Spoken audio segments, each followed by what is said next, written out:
তো আজকে আমরা শিখব কম্পিউটারে কিভাবে লাইট শট ব্যবহার করে স্ক্রিনশট নিতে হয়। তো কম্পিউটারে লাইট শট ব্যবহার করে স্ক্রিনশট নেওয়ার জন্য আমাদেরকে first of all light shot অ্যাপ্লিকেশনটি ইনস্টল করতে হবে। এর জন্য আমরা ব্রাউজারটি ওপেন করে দিব। ব্রাউজার ওপেন করার পরে আমরা সার্চ বারে এখানে টাইপ করব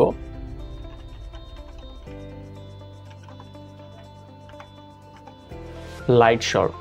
লাইট শট লিখে আমরা সার্চ করে দিলাম। এরপর প্রথমে যে আমাদের ওয়েবসাইটটা আছে লাইট শটের, এখানে ক্লিক করে দিব। এরপর আমরা এখানে যদি কারো ম্যাক হয়ে থাকে তাহলে ম্যাক থেকে ক্লিক করব, আর যদি কারো আমরা যেহেতু উইন্ডোজ ইউজ করতেছি তাহলে আমরা এখানে ডাউনলোড ফর উইন্ডোজে ক্লিক করে দিলাম। এরপর আমাদের এইখানে ওকে আসলে পরে আমরা ওকে করে দিব। আমাদের এইখানে এটা ডাউনলোড হয়ে গেল। এবার আমরা আমাদের ফাইল ম্যানেজারটা ওপেন করব, দেন যেই ফোল্ডারে আমাদের ফাইলটা ডাউনলোড হয়েছে সেই ফোল্ডারটা ওপেন করব। এরপর আমাদের এইখানে সেটআপ লাইট শট নামে একটা ফাইল পাবো আমরা। এই ফাইলটাতে আমরা ডাবল ক্লিক করব। এরপর আমাদের সামনে একটা পপআপ আসবে, এই পপআপটাকে আমরা ইউজ করে দিব।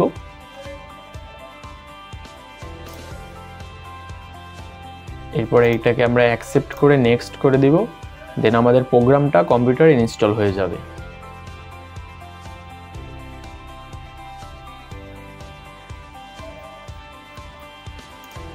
আমাদের লাইট শটটা রানিং হয়ে গেছে।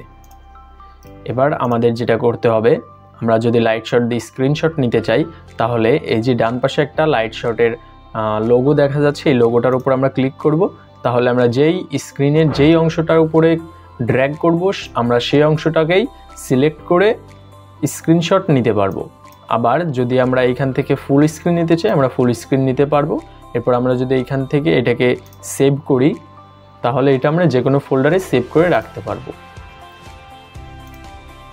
এবার এটার একটা শর্টকাট হচ্ছে আপনার কিবোর্ডের প্রিন্ট স্ক্রিন নামে একটা বাটন আছে। এই প্রিন্ট স্ক্রিনের উপর ক্লিক করলে আপনার এটা স্ক্রিনশট নেওয়ার একটা ইজি শর্টকাট। তো এইখানে জাস্ট আপনি ক্লিক করবেন এবং এটাকে ড্র্যাগ করে যতটুকু আপনার দরকার ঠিক ততটুকু আপনি নিয়ে এইখান থেকে Ctrl+S চাপ দিলে পরে আপনার এটা স্ক্রিনশট সেভ হয়ে যাবে। তো এইভাবে আপনি ল্যাপটপ অথবা কম্পিউটারে লাইট শট ইউজ করে খুব ইজিলি একটা স্ক্রিনশট নিতে পারেন। তো এই ছিল আজকের মতো ভিডিও। আশা করি সবাই বুঝতে পারছেন। ধন্যবাদ।